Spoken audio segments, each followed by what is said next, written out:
Hey, child of God, you've made it home. Here, in this quiet place, the noise of the world fades, and only peace remains. Let the gentle rain remind you that even the smallest drops are seen by the Creator, just like you are. If you're weary, if your heart is searching, you don't have to strive anymore. Rest, breathe, let God meet you here. In a few moments, we'll begin reading His Word, slowly, softly, so it can settle deep within your soul, like light sinking into still waters. Before we begin, share where you're watching from, or whisper a prayer in the comments. You never know who might need to read your words tonight. And if this space brings you peace, stay a while, subscribe, and return whenever your soul longs to rest in God's presence. Let's pray. Dear Heavenly Father, hallowed be thy name. We first want to say thank you for all that you have done for us, and to ask for forgiveness for our sins. We come to you both in weakness and in strength. When life starts to feel cluttered and anxiety begins to cave in, our only remedy is you, Lord, your love, your peace, your comfort. Allow all those who come here to receive exactly that, and may you bless them in extraordinary ways. We love you and praise your name forever. In Jesus' name, amen. Genesis chapter 26. Now there was a famine in the land, besides the previous famine in Abraham's time. And Isaac went to Abimelech, king of the Philistines in Gerar. The Lord appeared to Isaac and said, "Do not go down to Egypt. Live in the land where I tell you to live. Stay in this land for a while, and I will be with you and will bless you. For to you and your descendants I will give all these lands, and will confirm the oath I swore to your father Abraham. I will make your descendants as numerous as the stars in the sky, and will give them all these lands. And through your offspring all nations on earth will be blessed, because Abraham obeyed me and did everything I required of him, keeping my commands, my decrees, and my instructions." So Isaac stayed in Gerar. When the men of that place asked him about his wife, he said, "She is my sister," because he was afraid to say, "She is my wife." He thought the men of this place might kill me on account of Rebekah, because she is beautiful. When Isaac had been there a long time, Abimelech, king of the Philistines, looked down from a window and saw Isaac caressing his wife Rebekah. So Abimelech summoned Isaac and said, "She is really your wife. Why did you say she is my sister?" Isaac answered him, "Because I thought I might lose my life on account of her." Then Abimelech said, "What is this you have done to us? One of the men might well have slept with your wife, and you would have brought guilt upon us." So Abimelech gave orders to all the people, "Anyone who harms this man or his wife shall surely be put to death." Isaac planted crops in that land, and the same year reaped 100-fold, because the Lord blessed him. The man became rich, and his wealth continued to grow until he became very wealthy. He had so many flocks and herds and servants that the Philistines envied him. So all the wells that his father's servants had dug in the time of his father Abraham, the Philistines stopped up, filling them with earth. Then Abimelech said to Isaac, "Move away from us. You have become too powerful for us." So Isaac moved away from there and encamped in the valley of Gerar, where he settled. Isaac reopened the wells that had been dug in the time of his father Abraham, which the Philistines had stopped up after Abraham died, and he gave them the same names his father had given them. Isaac's servants dug in the valley and discovered a well of fresh water there. But the herdsmen of Gerar quarreled with those of Isaac and said, "The water is ours." So he named the well Esek, because they disputed with him. Then they dug another well, but they quarreled over that one also, so he named it Sitnah. He moved from there and dug another well, and no one quarreled over it. He named it Rehoboth, saying, "Now the Lord has given us room, and we will flourish in the land." From there he went up to Beersheba. That night the Lord appeared to him and said, "I am the God of your father Abraham. Do not be afraid, for I am with you. I will bless you and will increase the number of your descendants for the sake of my servant Abraham." Isaac built an altar there and called on the name of the Lord. There he pitched his tent, and there his servants dug a well. Meanwhile, Abimelech had come to him from Gerar with Ahuzah, his personal advisor, and Phicol, the commander of his forces. Isaac asked them, "Why have you come to me, since you were hostile to me and sent me away?" They answered, "We saw clearly that the Lord was with you. So we said there ought to be a sworn agreement between us and you.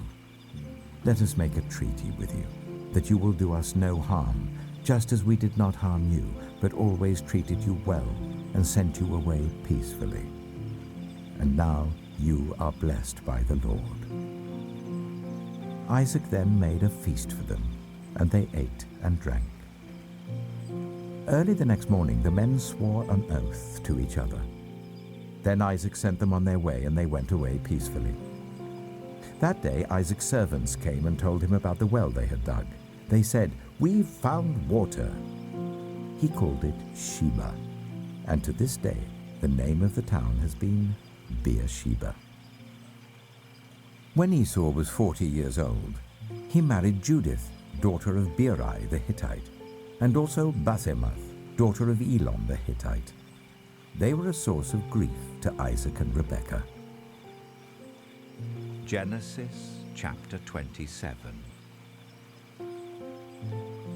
When Isaac was old and his eyes were so weak that he could no longer see, he called for Esau, his older son, and said to him, "My son." "Here I am," he answered. Isaac said, "I am now an old man and don't know the day of my death. Now then, get your equipment, your quiver and bow, and go out to the open country to hunt some wild game for me. Prepare me the kind of tasty food I like, and bring it to me to eat, so that I may give you my blessing before I die." Now Rebekah was listening as Isaac spoke to his son Esau. When Esau left for the open country to hunt game and bring it back, Rebekah said to her son Jacob, "Look, I overheard your father say to your brother Esau, 'Bring me some game and prepare me some tasty food to eat, so that I may give you my blessing in the presence of the Lord before I die.' Now, my son, listen carefully and do what I tell you. Go out to the flock and bring me 2 choice young goats, so I can prepare some tasty food for your father, just the way he likes it. Then take it to your father to eat, so that he may give you his blessing before he dies." Jacob said to Rebekah his mother, "But my brother Esau is a hairy man, while I have smooth skin. What if my father touches me? I would appear to be tricking him, and would bring down a curse on myself rather than a blessing."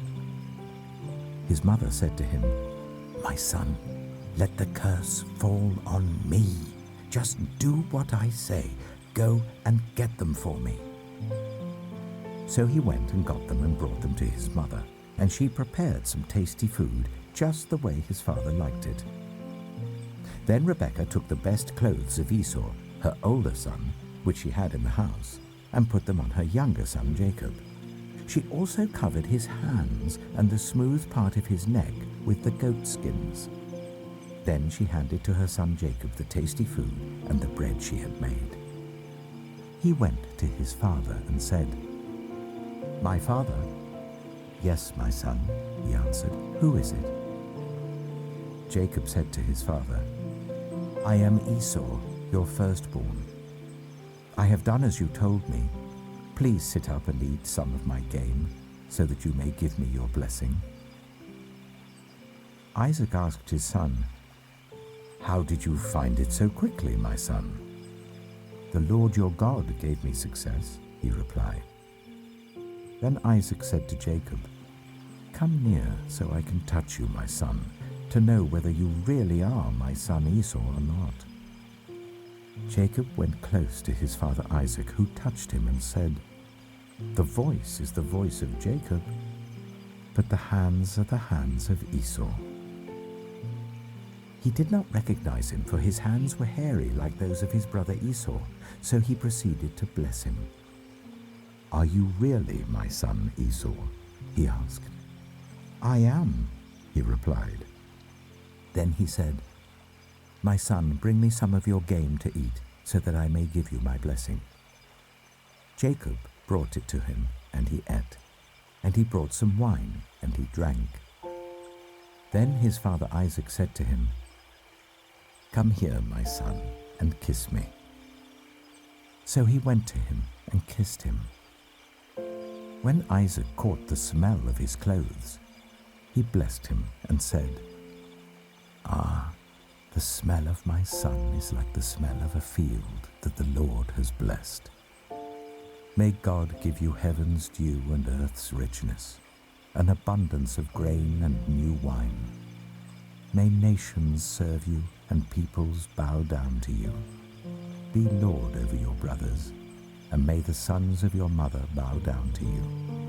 May those who curse you be cursed, and those who bless you be blessed."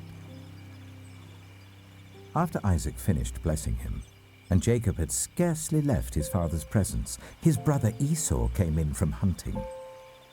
He too prepared some tasty food and brought it to his father. Then he said to him, "My father, please sit up and eat some of my game, so that you may give me your blessing." His father Isaac asked him, "Who are you?" "I am your son," he answered, "your firstborn, Esau." Isaac trembled violently and said, "Who was it, then, that hunted game and brought it to me? I ate it just before you came, and I blessed him, and indeed he will be blessed." When Esau heard his father's words, he burst out with a loud and bitter cry and said to his father, "Bless me, me too, my father." But he said, "Your brother came deceitfully and took your blessing." Esau said, "Isn't he rightly named Jacob? This is the second time he has taken advantage of me. He took my birthright, and now he's taken my blessing." Then he asked, "Haven't you reserved any blessing for me?" Isaac answered Esau, "I have made him lord over you, and have made all his relatives his servants, and I have sustained him with grain and new wine. So what can I possibly do for you, my son?" Esau said to his father, "Do you only have one blessing, my father? Bless me too, my father." Then Esau wept aloud. His father Isaac answered him, "Your dwelling will be away from the earth's richness, away from the dew of heaven above. You will live by the sword, and you will serve your brother. But when you grow restless, you will throw his yoke from off your neck." Esau held a grudge against Jacob because of the blessing his father had given him. He said to himself, "The days of mourning for my father are near. Then I will kill my brother Jacob." When Rebekah was told what her older son Esau had said, she sent for her younger son Jacob and said to him, "Your brother Esau is planning to avenge himself by killing you. Now then, my son, do what I say. Flee at once to my brother Laban in Haran. Stay with him for a while until your brother's fury subsides. When your brother is no longer angry with you and forgets what you did to him, I'll send word for you to come back from there. Why should I lose both of you in one day?" Then Rebekah said to Isaac, I'm disgusted with living because of these Hittite women. If Jacob takes a wife from among the women of this land, from Hittite women like these, my life will not be worth living." Genesis chapter 28. So Isaac called for Jacob and blessed him. Then he commanded him, "Do not marry a Canaanite woman. Go at once to Paddan Aram, to the house of your mother's father Bethuel. Take a wife for yourself there from among the daughters of Laban, your mother's brother. May God Almighty bless you and make you fruitful and increase your numbers, until you become a community of peoples.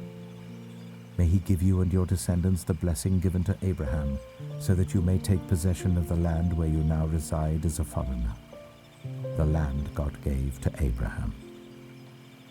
Then Isaac sent Jacob on his way, and he went to Paddan Aram, to Laban, son of Bethuel the Aramean, the brother of Rebekah, who was the mother of Jacob and Esau. Now Esau learned that Isaac had blessed Jacob and had sent him to Paddan Aram to take a wife from there, and that when he blessed him, he commanded him, "Do not marry a Canaanite woman," and that Jacob had obeyed his father and mother and had gone to Paddan Aram.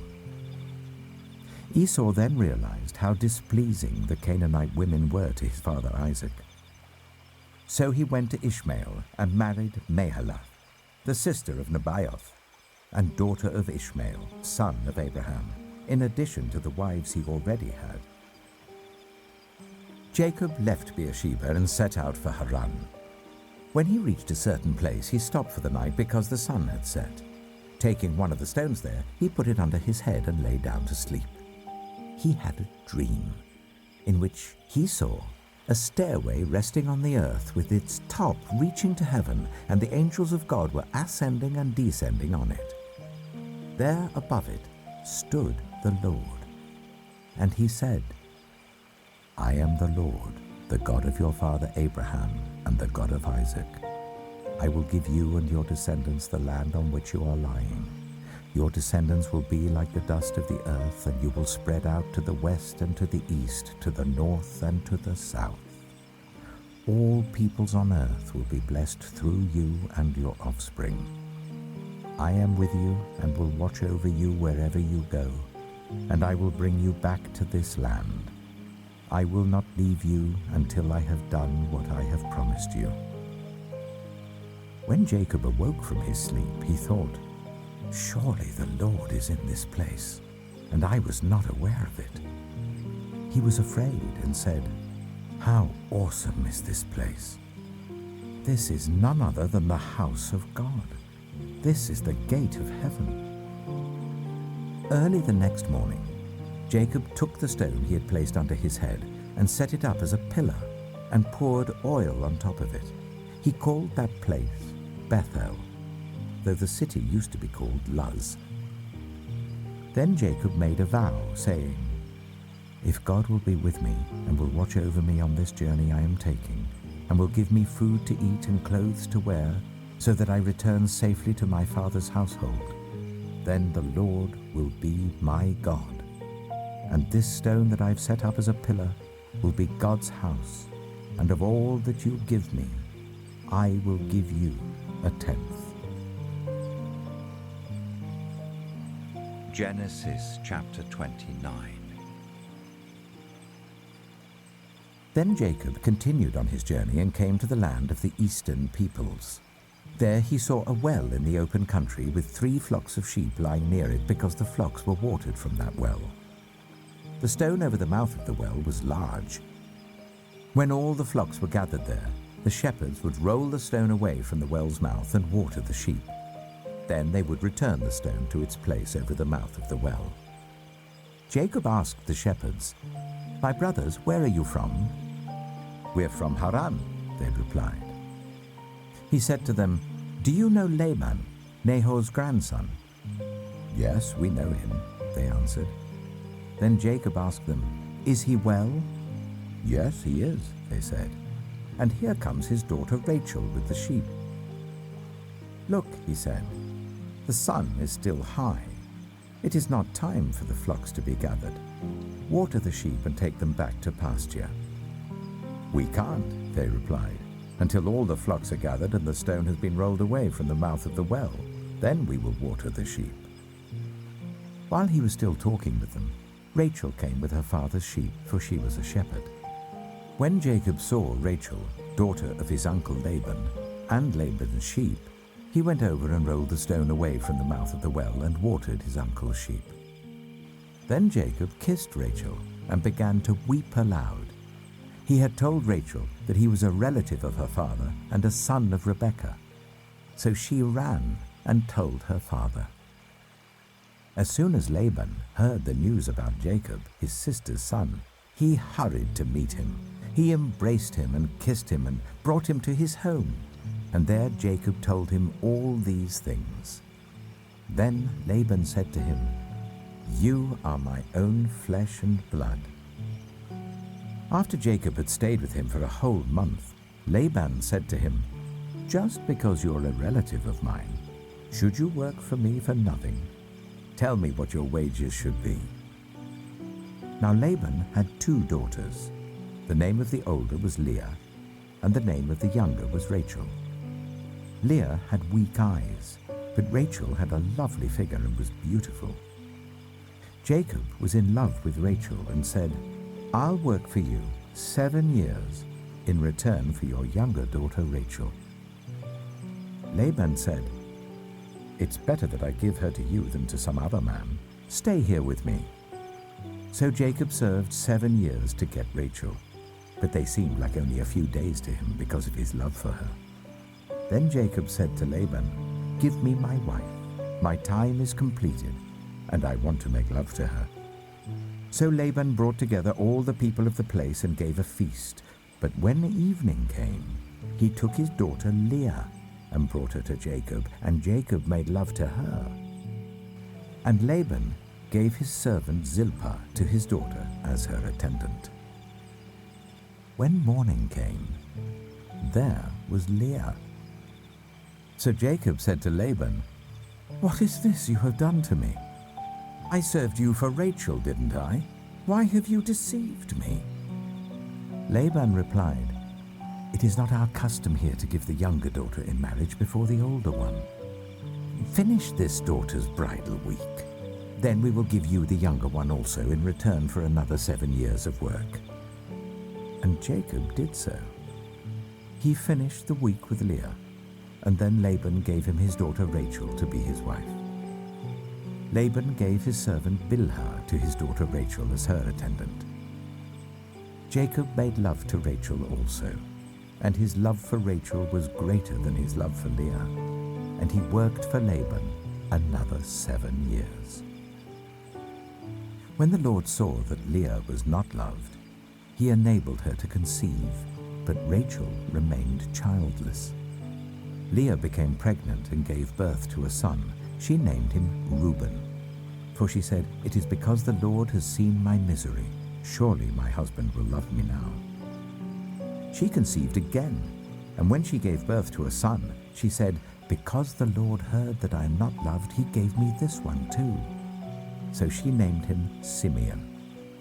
Again she conceived, and when she gave birth to a son, she said, "Now at last my husband will become attached to me, because I have borne him 3 sons."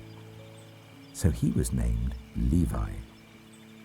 She conceived again, and when she gave birth to a son, she said, "This time I will praise the Lord." So she named him Judah. Then she stopped having children. Genesis chapter 30. When Rachel saw that she was not bearing Jacob any children, she became jealous of her sister.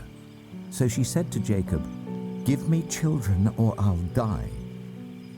Jacob became angry with her and said, "Am I in the place of God, who has kept you from having children?"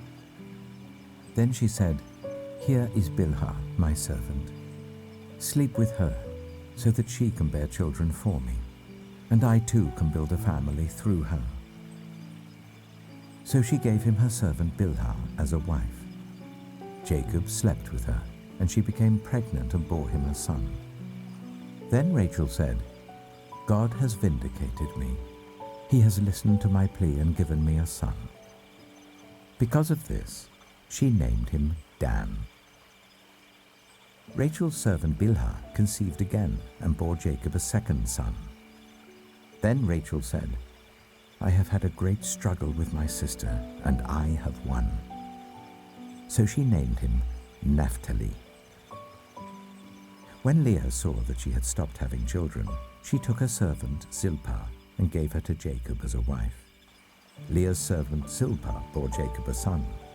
Then Leah said, "What good fortune!" So she named him Gad.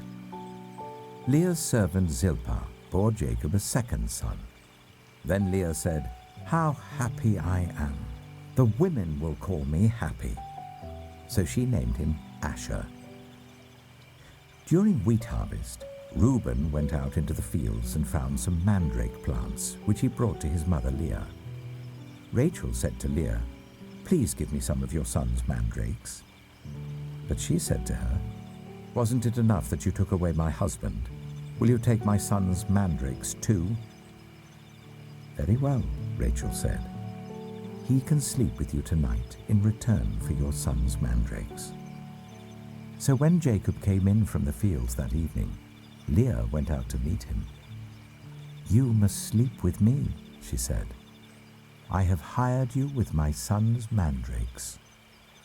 So he slept with her that night. God listened to Leah, and she became pregnant and bore Jacob a fifth son. Then Leah said, "God has rewarded me for giving my servant to my husband." So she named him Issachar. Leah conceived again and bore Jacob a sixth son. Then Leah said, "God has presented me with a precious gift. This time my husband will treat me with honor because I have borne him 6 sons." So she named him Zebulun. Sometime later she gave birth to a daughter and named her Dinah. Then God remembered Rachel. He listened to her and enabled her to conceive. She became pregnant and gave birth to a son, and said, "God has taken away my disgrace." She named him Joseph, and said, "May the Lord add to me another son." After Rachel gave birth to Joseph, Jacob said to Laban, "Send me on my way so I can go back to my own homeland. Give me my wives and children for whom I have served you, and I will be on my way. You know how much work I've done for you."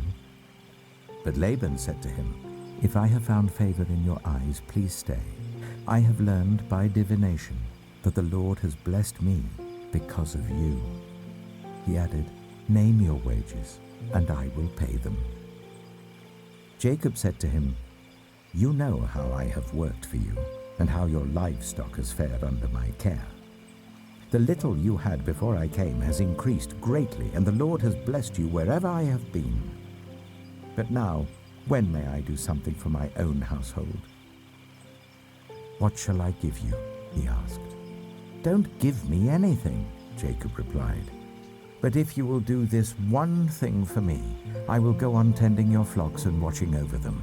Let me go through all your flocks today and remove from them every speckled or spotted sheep, every dark-colored lamb, and every spotted or speckled goat. They will be my wages. And my honesty will testify for me in the future, whenever you check on the wages you have paid me. Any goat in my possession that is not speckled or spotted, or any lamb that is not dark-colored, will be considered stolen." "Agreed," said Laban. "Let it be as you have said." That same day he removed all the male goats that were streaked or spotted, and all the speckled or spotted female goats, all that had white on them, and all the dark-colored lambs, and he placed them in the care of his sons. Then he put a 3-day journey between himself and Jacob, while Jacob continued to tend the rest of Laban's flocks. Jacob, however, took fresh-cut branches from poplar, almond, and plane trees, and made white stripes on them by peeling the bark and exposing the white inner wood of the branches. Then he placed the peeled branches in all the watering troughs, so that they would be directly in front of the flocks when they came to drink. When the flocks were in heat and came to drink, they mated in front of the branches, and they bore young that were streaked or speckled or spotted. Jacob set apart the young of the flock by themselves, but made the rest face the streaked and dark-colored animals that belonged to Laban. Thus he made separate flocks for himself and did not put them with Laban's animals. Whenever the stronger females were in heat, Jacob would place the branches in the troughs in front of the animals so that they would mate near the branches. But if the animals were weak, he would not place them there. So the weak animals went to Laban, and the strong ones went to Jacob. In this way the man grew exceedingly prosperous, and came to own large flocks and female and male servants, and camels and donkeys. Genesis chapter 31. Jacob heard that Laban's sons were saying, "Jacob has taken everything our father owned, and has gained all this wealth from what belonged to our father." And Jacob noticed that Laban's attitude toward him was not what it had been. Then the Lord said to Jacob, "Go back to the land of your fathers and to your relatives, and I will be with you." So Jacob sent word to Rachel and Leah to come out to the fields where his flocks were. He said to them, "I see that your father's attitude towards me is not what it was before, but the God of my father has been with me. You know that I've worked for your father with all my strength, yet your father has cheated me by changing my wages 10 times. However, God has not allowed him to harm me. If he said, 'The speckled ones will be your wages,' then all the flocks gave birth to speckled young. And if he said, 'The streaked ones will be your wages,' then all the flocks bore streaked young. So God has taken away your father's livestock and has given them to me. In breeding season, I once had a dream, in which I looked up and saw that the male goats mating with the flock were streaked, speckled, or spotted. The angel of God said to me in the dream, 'Jacob.' I answered, 'Here I am.' And he said, 'Look up and see that all the male goats mating with the flock are streaked, speckled, or spotted. For I have seen all that Laban has been doing to you. I am the God of Bethel, where you anointed a pillar and where you made a vow to me. Now leave this land at once and go back to your native land.'" Then Rachel and Leah replied, "Do we still have any share in the inheritance of our father's estate? Does he not regard us as foreigners? Not only has he sold us, but he has used up what was paid for us. Surely all the wealth that God took away from our father belongs to us and our children. So do whatever God has told you." Then Jacob put his children and his wives on camels, and he drove all his livestock ahead of him along with all the goods he had accumulated in Paddan Aram to go to his father Isaac in the land of Canaan. When Laban had gone to shear his sheep, Rachel stole her father's household gods. Moreover, Jacob deceived Laban the Aramean by not telling him he was running away. So he fled with all he had, crossed the Euphrates River, and headed for the hill country of Gilead. On the 3rd day, Laban was told that Jacob had fled. Taking his relatives with him, he pursued Jacob for 7 days and caught up with him in the hill country of Gilead. Then God came to Laban the Aramean in a dream at night and said to him, "Be careful not to say anything to Jacob, either good or bad." Jacob had pitched his tent in the hill country of Gilead when Laban overtook him, and Laban and his relatives camped there too. Then Laban said to Jacob, "What have you done? You've deceived me, and you've carried off my daughters like captives in war. Why did you run off secretly and deceive me? Why didn't you tell me? so I could send you away with joy and singing to the music of tambourines and harps. You didn't even let me kiss my grandchildren and my daughters goodbye. You've done a foolish thing. I have the power to harm you. But last night the God of your father said to me, be careful not to say anything to Jacob, either good or bad. Now you have gone off because you long to return to your father's household. But why did you steal my gods?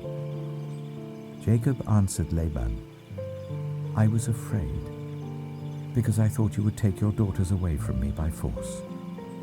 But if you find anyone who has your gods, that person shall not live. In the presence of our relatives, see for yourself whether there is anything of yours here with me, and if so, take it. Now Jacob did not know that Rachel had stolen the gods. So Laban went into Jacob's tent, and into Leah's tent, and into the tent of the 2 female servants, but he found nothing. After he came out of Leah's tent, he entered Rachel's tent. Now Rachel had taken the household gods and put them inside her camel's saddle and was sitting on them. Laban searched through everything in the tent, but found nothing. Rachel said to her father, Don't be angry, my lord, that I cannot stand up in your presence. I'm having my period. So he searched, but could not find the household gods. Jacob was angry and took Laban to task. What is my crime? He asked Laban. How have I wronged you that you hunt me down? Now that you have searched through all my goods, what have you found that belongs to your household? Put it here in front of your relatives and mine, and let them judge between the 2 of us. I have been with you for 20 years now. Your sheep and goats have not miscarried, nor have I eaten rams from your flocks. I did not bring you animals torn by wild beasts. I bore the loss myself. And you demanded payment from me for whatever was stolen by day or night. This was my situation. The heat consumed me in the daytime and the cold at night, and sleep fled from my eyes. It was like this for the 20 years I was in your household. I worked for you 14 years for your 2 daughters and 6 years for your flocks, and you changed my wages 10 times. If the God of my father, the God of Abraham, and the fear of Isaac had not been with me, you would surely have sent me away empty-handed.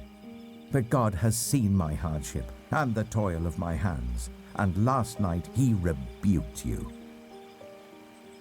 Laban answered Jacob, The women are my daughters, the children are my children, and the flocks are my flocks.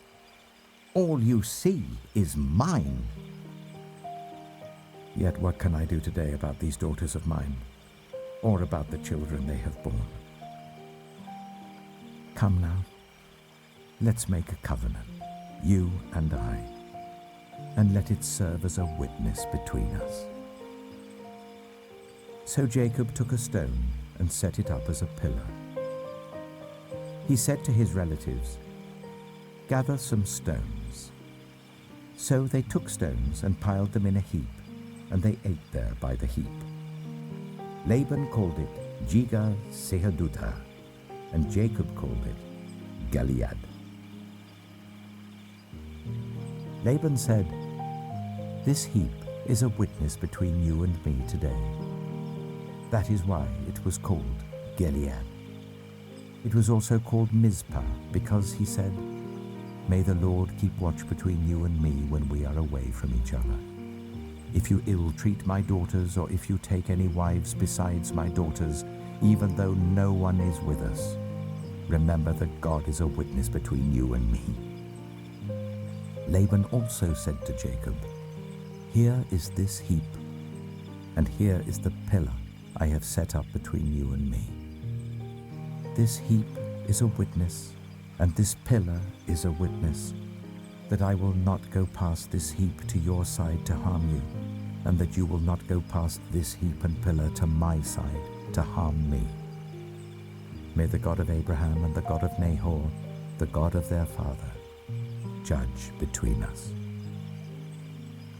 So Jacob took an oath in the name of the fear of his father Isaac. He offered a sacrifice there in the hill country and invited his relatives to a meal. After they had eaten, they spent the night there. Early the next morning, Laban kissed his grandchildren and his daughters and blessed them. Then he left and returned home. Genesis chapter 32. Jacob also went on his way, and the angels of God met him. When Jacob saw them, he said, "This is the camp of God." So he named that place Mahanaim.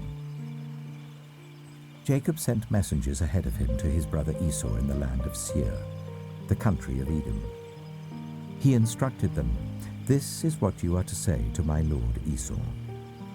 Your servant Jacob says, I have been staying with Laban and have remained there till now. I have cattle and donkeys, sheep and goats, male and female servants. Now I am sending this message to my lord, that I may find favor in your eyes." When the messengers returned to Jacob, they said, "We went to your brother Esau, and now he is coming to meet you, and 400 men are with him."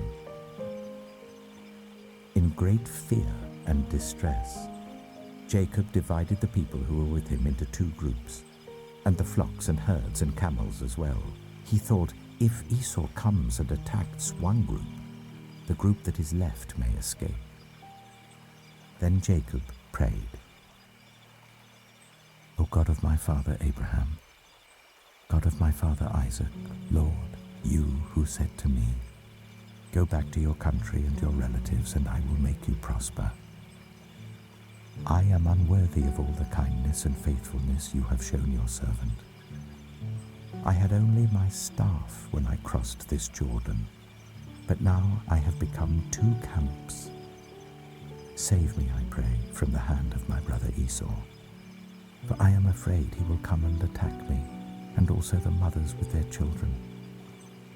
But you have said, I will surely make you prosper, and will make your descendants like the sand of the sea, which cannot be counted."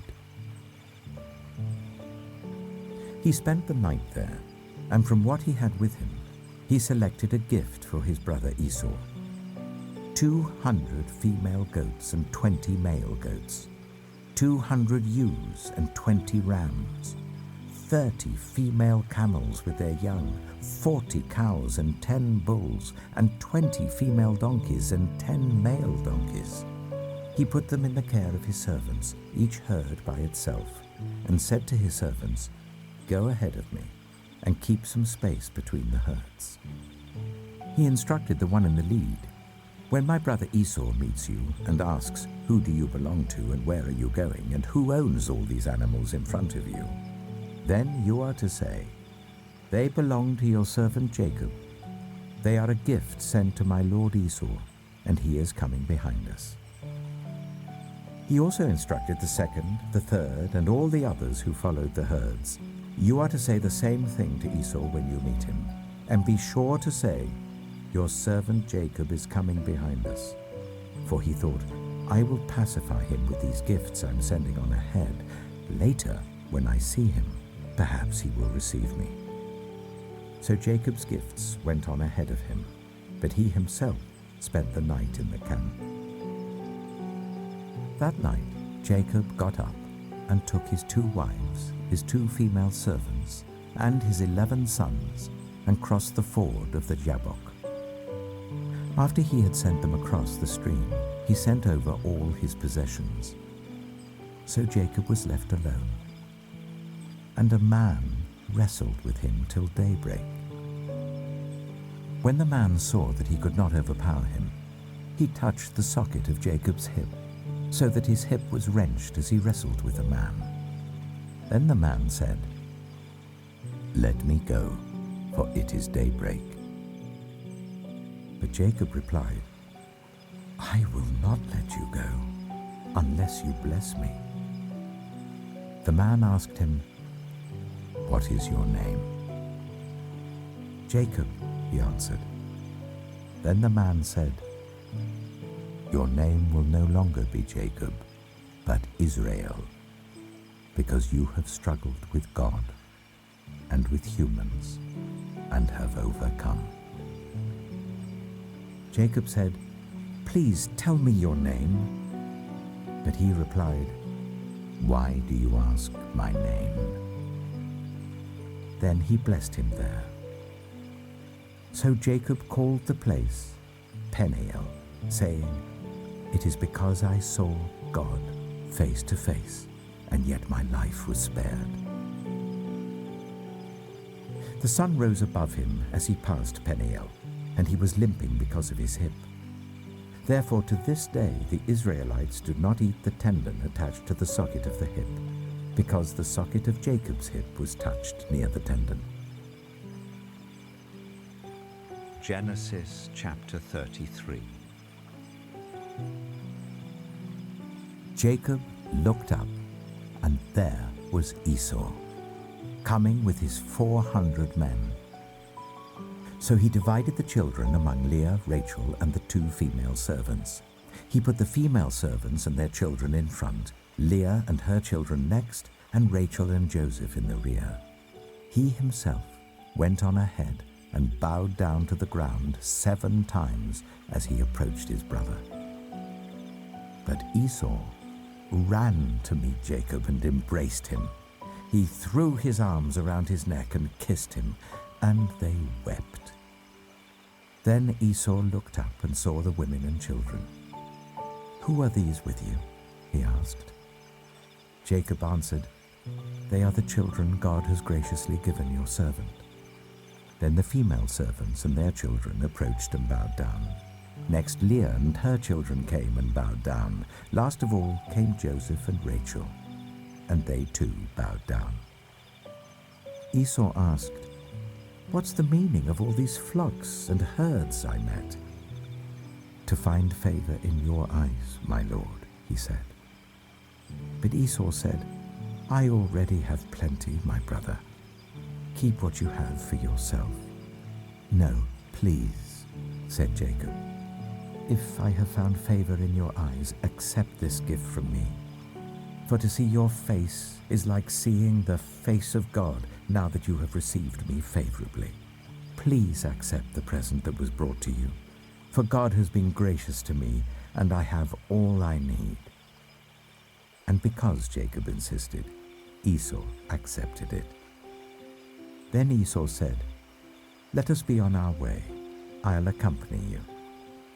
But Jacob said to him, "My Lord knows that the children are tender, and that I must care for the ewes and cows that are nursing their young. If they are driven hard just one day, all the animals will die. So let my Lord go on ahead of his servant while I move along slowly at the pace of the flocks and herds before me, and the pace of the children, until I come to my Lord in Seir." Esau said, "Then let me leave some of my men with you." "But why do that?" Jacob asked. "Just let me find favor in the eyes of my Lord." So that day Esau started on his way back to Seir. Jacob, however, went to Succoth, where he built a place for himself and made shelters for his livestock. That is why the place is called Succoth. After Jacob came from Paddan Aram, he arrived safely at the city of Shechem in Canaan and camped within sight of the city. For 100 pieces of silver he bought from the sons of Hamor, the father of Shechem, the plot of ground where he pitched his tent. There he set up an altar and called it El Elohe Israel. Genesis chapter 34. Now Dinah, the daughter Leah had borne to Jacob, went out to visit the women of the land. When Shechem, son of Hamor the Hivite, the ruler of that area, saw her, he took her and raped her. His heart was drawn to Dinah, daughter of Jacob. He loved the young woman and spoke tenderly to her. And Shechem said to his father Hamor, "Get me this girl as my wife." When Jacob heard that his daughter Dinah had been defiled, his sons were in the fields with his livestock, so he did nothing about it until they came home. Then Shechem's father Hamor went out to talk with Jacob. Meanwhile, Jacob's sons had come in from the fields as soon as they heard what had happened. They were shocked and furious because Shechem had done an outrageous thing in Israel by sleeping with Jacob's daughter, a thing that should not be done. But Hamor said to them, "My son Shechem has his heart set on your daughter. Please give her to him as his wife. Intermarry with us. Give us your daughters and take our daughters for yourselves. You can settle among us. The land is open to you. Live in it, trade in it, and acquire property in it." Then Shechem said to Dinah's father and brothers, "Let me find favor in your eyes, and I will give you whatever you ask. Make the price for the bride and the gift I am to bring as great as you like, and I'll pay whatever you ask me. Only give me the young woman as my wife." Because their sister Dinah had been defiled, Jacob's sons replied deceitfully as they spoke to Shechem and his father Hamor. They said to them, "We can't do such a thing. We can't give our sister to a man who is not circumcised. That would be a disgrace to us. We will enter into an agreement with you on one condition only, that you become like us by circumcising all your males. Then we will give you our daughters and take your daughters for ourselves. We'll settle among you and become one people with you. But if you will not agree to be circumcised, we'll take our sister and go." Their proposal seemed good to Hamor and his son Shechem. The young man, who was the most honored of all his father's family, lost no time in doing what they said because he was delighted with Jacob's daughter. So Hamor and his son Shechem went to the gate of their city to speak to the men of their city. "These men are friendly towards us," they said. "Let them live in our land and trade in it. The land has plenty of room for them. We can marry their daughters and they can marry ours.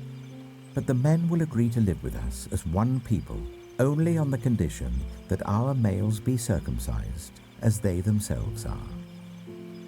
Won't their livestock, their property, and all their other animals become ours? So let us agree to their terms, and they will settle among us."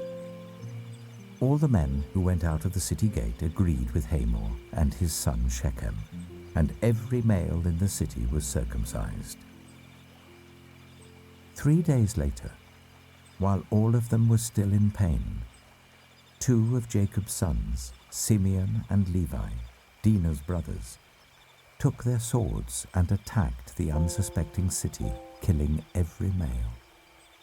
They put Hamor and his son Shechem to the sword and took Dinah from Shechem's house and left.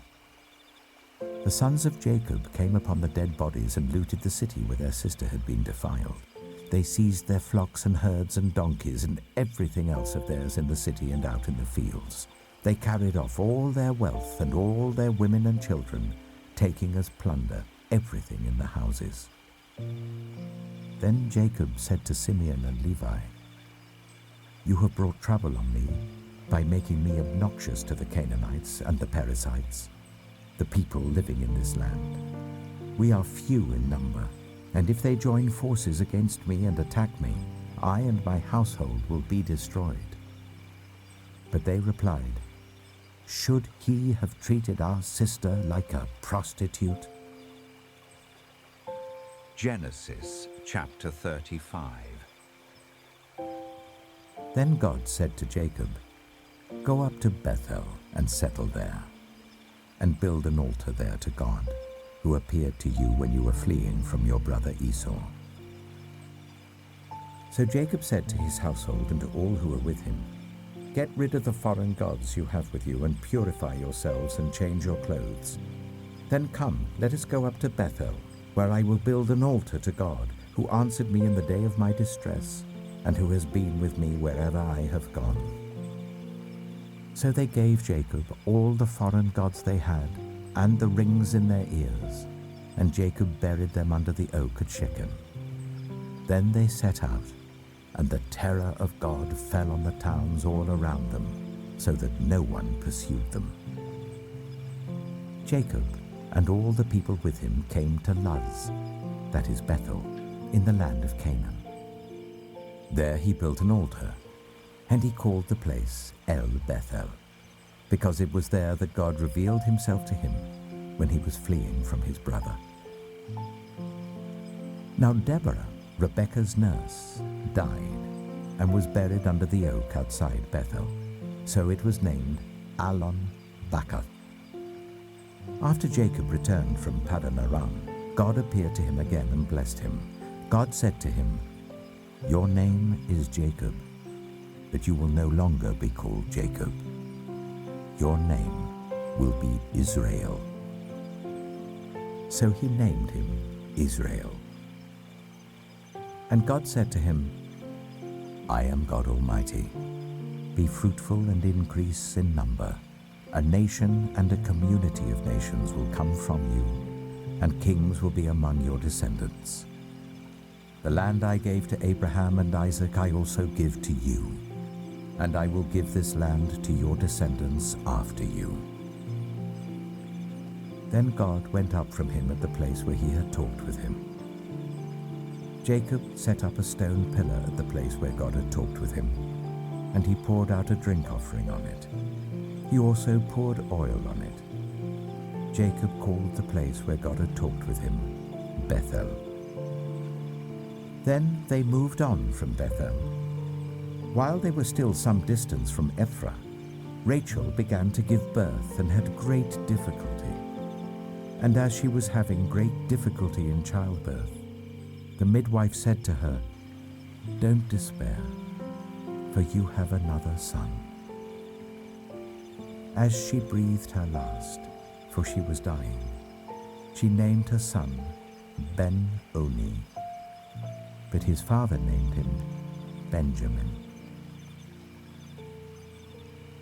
So Rachel died and was buried on the way to Ephraim, that is Bethlehem. Over her tomb Jacob set up a pillar, and to this day that pillar marks Rachel's tomb.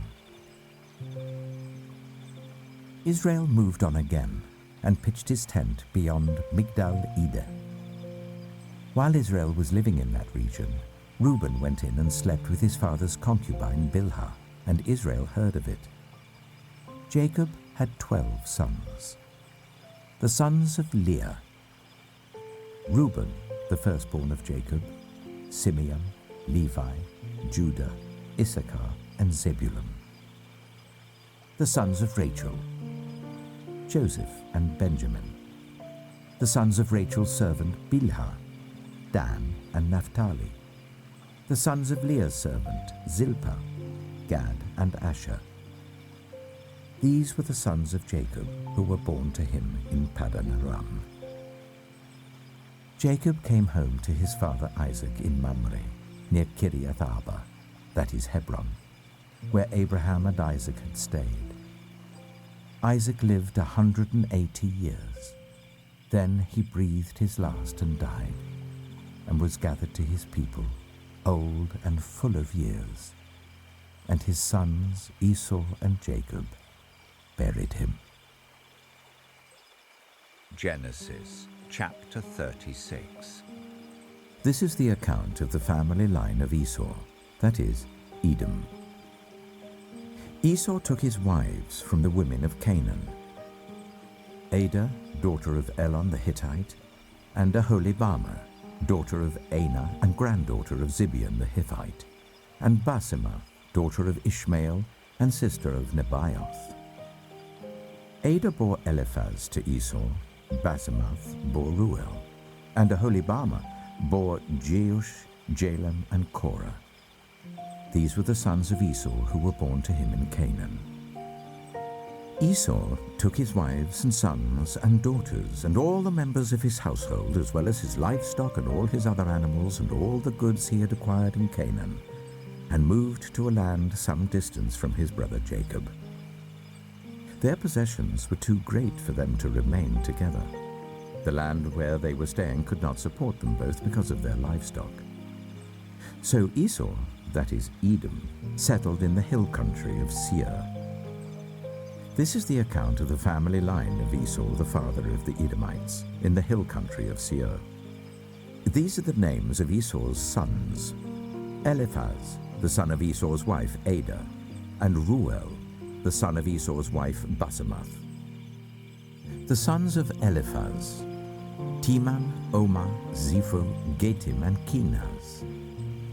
Esau's son Eliphaz also had a concubine named Timnah, who bore him Amalek. These were grandsons of Esau's wife Adah. The sons of Reuel: Nahath, Zerah, Shammah, and Mitzah. These were grandsons of Esau's wife Basemath. The sons of Esau's wife Oholibamah, daughter of Anah and granddaughter of Zibeon, whom she bore to Esau: Jeush, Jalam, and Korah. These were the chiefs among Esau's descendants. The sons of Eliphaz, the firstborn of Esau: chiefs Teman, Omar, Zepho, Kenaz, Korah, Gatim, and Amalek. These were the chiefs descended from Eliphaz in Edom. They were grandsons of Adah. The sons of Esau's son Reuel: chiefs Nahath, Zerah, Shammah, and Mitzah. These were the chiefs descended from Reuel in Edom. They were grandsons of Esau's wife Basemath. The sons of Esau's wife Oholibamah: chiefs Jeush, Jalam, and Korah. These were the chiefs descended from Esau's wife Oholibamah, daughter of Anah. These were the sons of Esau, that is Edom, and these were their chiefs. These were the sons of Seir the Horite, who were living in the region: Lotan, Shobal, Zibeon, Anah, Dishon, Ezer, and Dishan. These sons of Seir in Edom were Horite chiefs. The sons of Lotan: Horai and Homam. Timnah was Lotan's sister. The sons of Shobal: Alvan, Manahath, Ebal, Shapho, and Onam. The sons of Zibeon: Aya and Anah. This is the Anah who discovered the hot springs in the desert while he was grazing the donkeys of his father Zibeon. The children of Anah: Dishon and Oholibamah, daughter of Anah. The sons of Dishon: Hemdan, Eshban, Ithran, and Kiran. The sons of Ezer: Bilhan, Zevan, and Achan. The sons of Dishan: Az and Aram. These were the Horite chiefs: Lotan, Shobal, Zibeon, Anah, Dishon, Ezer, and Dishan. These were the Horite chiefs according to their divisions in the land of Seir. These were the kings who reigned in Edom before any Israelite king reigned. Bela, son of Beor, became king of Edom. His city was named Dinhabah. When Bela died, Jobab, son of Zerah from Bozrah, succeeded him as king. When Jobab died, Husham from the land of the Tammanites succeeded him as king. When Husham died, Hadad, son of Bedad, who defeated Midian in the country of Moab, succeeded him as king. His city was named Avith. When Hadad died, Samlah from Masrekah succeeded him as king. When Samlah died, Shaul from Rehoboth on the river succeeded him as king. When Shaul died, Baal-Hanan, son of Akbor, succeeded him as king. When Baal-Hanan, son of Akbor, died, Hadad succeeded him as king. His city was named Payu, and his wife's name was Mehetabel, daughter of Matred, the daughter of Mezahab. These were the chiefs descended from Esau, by name according to their clans and regions: Timnah, Aliva, Jetheth, Oholibamah, Elah, Pinon, Kizah, Teman, Mibzah, Magdiel, and Iram. These were the chiefs of Edom according to their settlements in the land they occupied. This is the family line of Esau, the father of the Edomites.